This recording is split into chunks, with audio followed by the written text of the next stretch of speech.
Welcome to the Daily Chronological Bible. My name's Hunter, and we are reading through the Bible in chronological order as a single story. And that story is all about Jesus. It is a revelation of Him, and He has revealed to us the heart of the Father. Today, June the 23rd, we're in the book of 2 Kings, chapters 15 and 16, 2 Chronicles, chapters 27 and 28, Micah, chapter 1, and Isaiah, chapter 7. We're reading from the New Living Translation. This is the word of the Lord. Jotham, son of Uzziah, began to rule over Judah in the second year of King Pekah's reign in Israel. He was 25 years old when he became king, and he reigned in Jerusalem 16 years. His mother was Jerusha, the daughter of Zadok. Jotham did what was pleasing in the Lord's sight. He did everything his father Uzziah had done, but he did not destroy the pagan shrines, and the people still offered sacrifices and burned incense there. He rebuilt the upper gate of the temple of the Lord. The rest of the events in Jotham's reign and everything he did are recorded in the book of the history of the kings of Judah. In those days, the Lord began to send King Rezin of Aram and King Pekah of Israel to attack Judah. When Jotham died, he was buried with his ancestors in the city of David, and his son Ahaz became the next king. 2 Kings 16. Ahaz, son of Jotham, began to rule over Judah in the 17th year of King Pekah's reign in Israel. Ahaz was 20 years old when he became king, and he reigned in Jerusalem 16 years. He did not do what was pleasing in the sight of the Lord his God, as his ancestor David had done. Instead, he followed the example of the kings of Israel, even sacrificing his own son in the fire. In this way, he followed the detestable practices of the pagan nations the Lord had driven from the land ahead of the Israelites. He offered sacrifices and burned incense at the pagan shrines and on the hills and under every green tree. Then King Rezin of Aram and King Pekah of Israel came up to attack Jerusalem. They besieged Ahaz, but could not conquer him. At that time the king of Edom recovered the town of Elath from Edom. He drove out the people of Judah and sent Edomites to live there, as they do to this day. King Ahaz sent messengers to King Tiglath-Pileser of Assyria with this message: I am your servant and your vassal. Come up and rescue me from the attacking armies of Aram and Israel. Then Ahaz took the silver and gold from the temple of the Lord and the palace treasury and sent it as a payment to the Assyrian king. So the king of Assyria attacked the Aramean capital of Damascus and led its population away as captives, resettling them in Kir. He also killed King Rezin. King Ahaz then went to Damascus to meet with King Tiglath-Pileser of Assyria. While he was there, he took special note of the altar. Then he sent a model of the altar to Uriah the priest, along with its design in full detail. Uriah followed the king's instructions and built an altar just like it, and it was ready before the king returned from Damascus. When the king returned, he inspected the altar and made an offering on it. He presented a burnt offering and a grain offering. He poured out a liquid offering, and he sprinkled the blood of peace offerings on the altar. Then King Ahaz removed the old bronze altar from its place in front of the Lord's temple, between the entrance and the new altar, and placed it on the north side of the new altar. He told Uriah the priest, use the new altar for the morning sacrifices of burnt offering, the evening grain offering, the king's burnt offering, grain offering, and the burnt offerings of all the people, as well as their grain offerings and liquid offerings. Sprinkle the blood from all the burnt offerings and sacrifices on the new altar. The bronze altar will be for my personal use. Uriah the priest did just as King Ahaz commanded him. Then the king removed the side panels and basins from the portable water carts. He also removed the great bronze basin called the Sea from the backs of the bronze oxen and placed it on the stone pavement. In deference to the king of Assyria, he also removed the canopy that had been constructed inside the palace for use on the Sabbath day, as well as the king's outer entrance to the temple of the Lord. The rest of the events in Ahaz's reign and everything he did are recorded in the book of the history of the kings of Judah. When Ahaz died, he was buried with his ancestors in the city of David. Then his son Hezekiah became the next king. 2 Chronicles 27. Jotham was 25 years old when he became king, and he reigned in Jerusalem 16 years. His mother was Jerusha, the daughter of Zadok. Jotham did what was pleasing in the Lord's sight. He did everything his father Uzziah had done, except that Jotham did not sin by entering the temple of the Lord, but the people continued in their corrupt ways. Jotham rebuilt the upper gate of the temple of the Lord. He also did extensive rebuilding on the wall at the hill of Ophel. He built towns in the hill country of Judah and constructed fortresses and towers in the wooded areas. Jotham went to war against the Ammonites and conquered them. Over the next 3 years he received from them an annual tribute of 7,500 pounds of silver, 50,000 bushels of wheat, and 50,000 bushels of barley. King Jotham became powerful because he was careful to live in obedience to the Lord his God. The rest of the events of Jotham's reign, including all his wars and other activities, are recorded in the book of the kings of Israel and Judah. He was 25 years old when he became king, and he reigned in Jerusalem 16 years.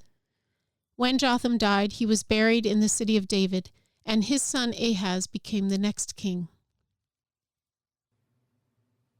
2 Chronicles 28. Ahaz was 20 years old when he became king, and he reigned in Jerusalem 16 years. He did not do what was pleasing in the sight of the Lord as his ancestor David had done. Instead, he followed the example of the kings of Israel. He cast metal images for the worship of Baal. He ordered sacrifices in the valley of Ben-Hinnom, even sacrificing his own sons in the fire. In this way he followed the detestable practices of the pagan nations the Lord had driven from the land ahead of the Israelites. He offered sacrifices and burned incense at the pagan shrines and on the hills and under every green tree. Because of all this, the Lord his God allowed the king of Aram to defeat Ahaz and to exile large numbers of his people to Damascus. The armies of the king of Israel also defeated Ahaz and inflicted many casualties on his army. In a single day, Pekah, son of Ramaliah, Israel's king, killed 120,000 of Judah's troops. All of them experienced warriors because they had abandoned the Lord, the God of their ancestors. Then Zikri, a warrior from Ephraim, killed Maaseiah, the king's son. Azrikam, the king's palace commander, and Elkanah, the king's second in command. The armies of Israel captured 200,000 women and children from Judah and seized tremendous amounts of plunder, which they took back to Samaria. But a prophet of the Lord named Obed was there in Samaria when the army of Israel returned home. He went out to meet them and said, "The Lord, the God of your ancestors, was angry with Judah and let you defeat them. But you have gone too far, killing them without mercy, and all of heaven is disturbed. And now you are planning to make slaves of these people from Judah and Jerusalem. What about your own sins against the Lord your God? Listen to me and return these prisoners you have taken, for they are your own relatives. Watch out, because now the Lord's fierce anger has been turned against you." Then some of the leaders of Israel, Azariah son of Johanan, Berechiah son of Meshillemoth, Jehezekiah son of Shallum, and Amasa son of Hadlai, agreed with this and confronted the men returning from battle. "You must not bring the prisoners here," they declared. "We cannot afford to add to our sins and guilt. Our guilt is already great, and the Lord's fierce anger is already turned against Israel." So the warriors released the prisoners and handed over the plunder in sight of the leaders and all the people. Then the 4 men just mentioned by name came forward and distributed clothes from the plunder to the prisoners who were naked. They provided clothing and sandals to wear, gave them enough food and drink, and dressed their wounds with olive oil. They put those who were weak on donkeys and took all the prisoners back to their own people in Jericho, the city of palms. Then they returned to Samaria. Micah chapter 1. The Lord gave this message to Micah of Moresheth during the years when Jotham, Ahaz, and Hezekiah were kings of Judah. The visions he saw concerning both Samaria and Jerusalem. Attention! Let all the people of the world listen. Let the earth and everything in it hear. The sovereign Lord is making accusations against you. The Lord speaks from his holy temple. Look, the Lord is coming. He leaves his throne in heaven and tramples the heights of the earth. The mountains melt beneath his feet and flows into the valley like wax in a fire, like water pouring down a hill. And why is this happening? Because of the rebellion of Israel. Yes, the sins of the whole nation. Who is to blame for Israel's rebellion? Samaria, its capital city. Where is the center of idolatry in Judah? In Jerusalem, its capital. So I, the Lord, will make the city of Samaria a heap of ruins. Her streets will be plowed up for planting vineyards. I will roll the stones of her walls into the valley below, exposing her foundations. All her carved images will be smashed. All her sacred treasures will be burned. These things were bought with the money earned by her prostitution, and they will now be carried away to pay prostitutes elsewhere. Therefore, I will mourn and lament. I will walk around barefoot and naked. I will howl like a jackal and moan like an owl, for my people's wound is too deep to heal. It has reached into Judah, even into the gates of Jerusalem. Don't tell our enemies in Gath. Don't weep at all, you people in Beth Lapharah. Roll in the dust to show your despair. You people of Shaphir, go as captives into exile, naked and ashamed. The people of Zanan dare not come outside their walls. The people of Beth Azel mourn, for their house has no support. The people of Moroth anxiously wait for relief, but only bitterness awaits them as the Lord's judgment reaches even to the gates of Jerusalem. Harness your chariot horses and flee, you people of Lachish. You were the first city in Judah to follow Israel in her rebellion, and you led Jerusalem into sin. Send farewell gifts to Moresheth Gath. There is no hope of saving it. The town of Achzib has deceived the kings of Israel. O people of Mareshah, I will bring a conqueror to capture your town, and the leaders of Israel will go to Adullam. O people of Judah, shave your heads in sorrow, for the children you love will be snatched away. Make yourself as bald as a vulture, for your little ones will be exiled to distant lands. Isaiah 7. When Ahaz, son of Jotham and grandson of Uzziah, was king of Judah, King Rezin of Syria and Pekah, son of Remaliah, the king of Israel, set out to attack Jerusalem. However, they were unable to carry out their plan. The news had come to the royal court of Judah, Syria is allied with Israel against us. So the hearts of the king and his people trembled with fear, like trees shaking in a storm. Then the Lord said to Isaiah, Take your son, Shear-Jashub, and go out to meet King Ahaz. You will find him at the end of the aqueduct that feeds water into the upper pool, near the road leading to the field where cloth is washed. Tell him to stop worrying. Tell him he doesn't need to fear the fierce anger of those two burnt-out embers, King Rezin of Syria and Pekah son of Remaliah. Yes, the kings of Syria and Israel are plotting against him, saying, We will attack Judah and capture it for ourselves. Then we will install the son of Tabiel as Judah's king. But this is what the sovereign Lord says. This invasion will never happen. It will never take place, for Syria is no stronger than its capital Damascus, and Damascus is no stronger than its king Rezin. As for Israel, within 65 years it will be crushed and completely destroyed. Israel is no stronger than its capital Samaria, and Samaria is no stronger than its king Pekah, son of Remaliah. Unless your faith is firm, I cannot make you stand firm. Later the Lord sent this message to King Ahaz. Ask the Lord your God for a sign of confirmation, Ahaz. Make it as difficult as you want, as high as the heaven or as deep as the place of the dead. But the king refused. No, he said, I will not test the Lord like that. Then Isaiah said, Listen well, you royal family of David.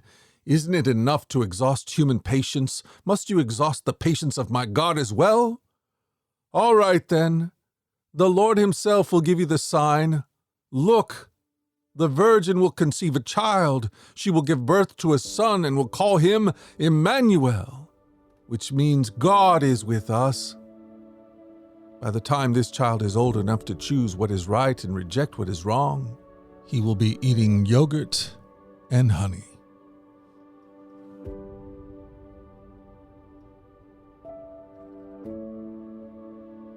Thank you for joining us at the Daily Chronological Bible.